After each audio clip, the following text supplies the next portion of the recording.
The search for a missing 54-year-old Ottawa man is focusing on the shoreline of both sides of the Ottawa River. Police say the man was reported missing last night when he didn't return from a fishing trip. His boat was found along the shore of the Ottawa River near Aylmer around 2 a.m. The police marine units were searching the water between Shirley's Bay and Aylmer overnight. It has been another deadly morning in Egypt. 25 off-duty police officers were killed by militants in the northern part of the country.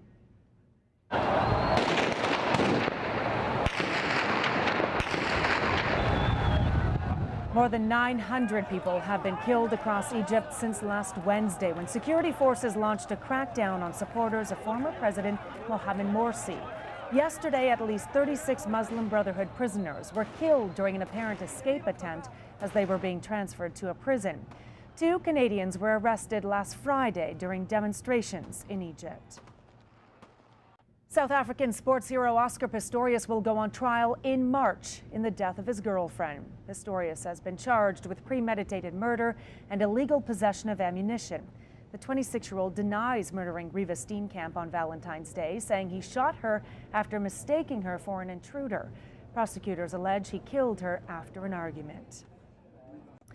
1,600 municipal leaders from across Ontario are in Ottawa this week to discuss municipal issues. Aging infrastructure tops the agenda for elected officials during the annual Association of Municipalities of Ontario conference. Premier Kathleen Wynne, Progressive Conservative leader Tim Hudak, and NDP leader Andrea Horwath will address delegates. Well, joining us now live in studio is AMO President and Hamilton City Councillor Russ Powers to chat more about this. Mr. Powers, good morning. Thanks for being here. Good morning, Annette. So every municipality is working on major infrastructure, it seems, at one point or another. And as of late, we have LRT and as one of our biggest infrastructure problems, issues, the biggest perhaps probably for years to come in Ottawa. You say there's a gap between how much money is available, what municipalities can afford, and what is actually needed.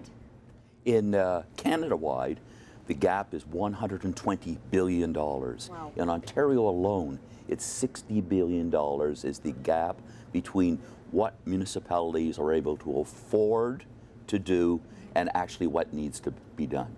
So on the realization of that, there's absolutely no way that an individual municipality, no matter how large they are, can do the job without assistance from our other partners, the federal and the provincial governments.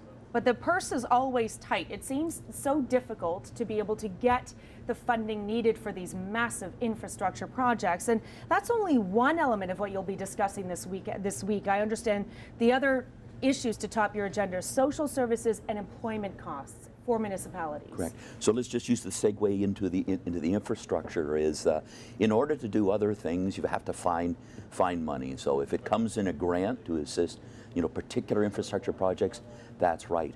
But if you can reduce your costs, your day-to-day costs for municipalities, then you can direct money into renewals of roads, bridges, sewers, and water.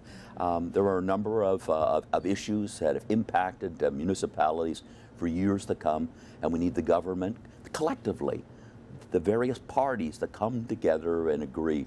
Some of them are, one of them that's of major interest right now is interest arbitration, which is an issue that's here in Ottawa. Mm-hmm. What happens now is that firefighters and police are not permitted to strike, and so negotiations take place, and if they hit a wall, then by default they can go to an arbitrator, and the arbitrator makes the decision.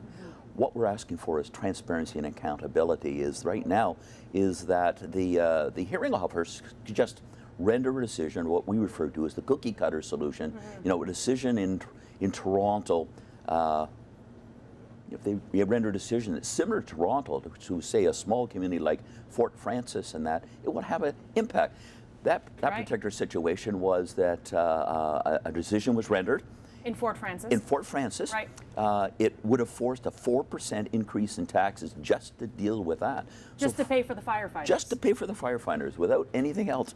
So Fort Frances had to make that particular, and they made the decision that they reviewed the safety, and they ended up laying off firefighters in order to cover those costs. Wow. So what we're asking for, and what we believe will become with more reasonable, We want the arbitrators to give their reasons for rendering their decisions, but more importantly, we want them to take a look at the economic health of the community that they're dealing with, and more is already decisions have been and contracts have been negotiated with other unions. Right. So you don't necessarily have to mirror them, but at least take them into consideration. Okay. Russ Powers, there's so much more we could chat about. Thanks so much, President of the AMO in Ottawa for the AMO conference this week. Thanks for joining us. Thanks, Annette. Hydro Ottawa users are facing higher electricity bills next year. The utility has filed an application with the Ontario Energy Board to increase distribution rates on January 1st. If approved, the average residential hydro bill would increase $1 a month. Hydro Ottawa says the distribution charges only pay for 20% of the total bill for a residential customer. Well, hot and sunny weather is in the forecast this week, but you won't be able to cool off at City of Ottawa beaches. Public beaches are now closed for the summer. Lifeguards are no longer on duty. Some of the City of Ottawa's wading pools and outdoor swimming pools are still open this week. The NCC's public beaches in Gatineau Park will have lifeguards on duty until Labor Day.